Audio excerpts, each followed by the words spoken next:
Ladies and gentlemen, your host for tonight, the content creator and blogger of Pamilua Subrelated.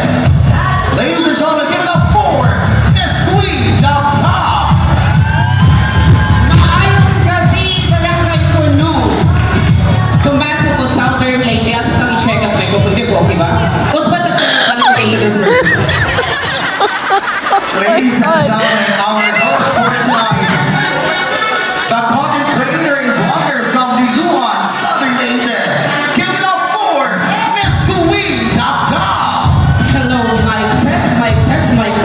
Atis, batis, kamatis, kulaitis, chilitis, japitis, vinichitis, tonsillitis, japitis, chilitis. Kung sa kakabuti sa'yo kapag pagmasgawas kami sa babit, hanggang pitis, minungan, sirpakaris, and peace. Mula pa rin hanggang hulo sa among sulok ng muduma, buhay kaming mga bakla. Iit, Bulaga, Kaban, Bisaya, atras mga bata, kayong atong mga kandidata, murag now, agta.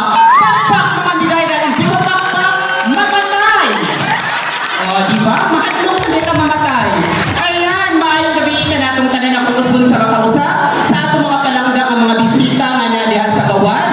Nagtinihi, dili ka afford sa atong general admission na 50 pesos. Ayaw na mong langan-langan, no? Sulod na mo dili sa atong Araneta Coliseum. Kaya nagsugod na ang daong pugno sa atong mga bayot nga dili mga gwapa. Kasagaran din nila mga ngilad o naong kay nung ang Diyos ay nagsabog ng kagandahan, isa ako sa nabiyayaan. Pero ang Diyos ay nagsabog ng kapangitan, ayon sila sa aking likuran. And ladies and gentlemen, pakpak mga kaigsuunan. Good evening everyone, welcome to the most dangerous jungle tonight, not because of dinosaurs, but because of the beauty, talent, and comedy on this stage.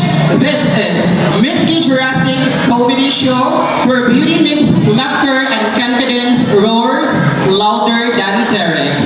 Before we start, let's thank our judges, sponsors, organizers, and of course, our lovely audience. Without you, this show would just be rehearsal. Tonight, our contestants will not only serve looks, but also jokes. Beauty fades, but funny is forever. Judges, please remember, if they make you laugh, that's talent. And if they make you cry from laughing,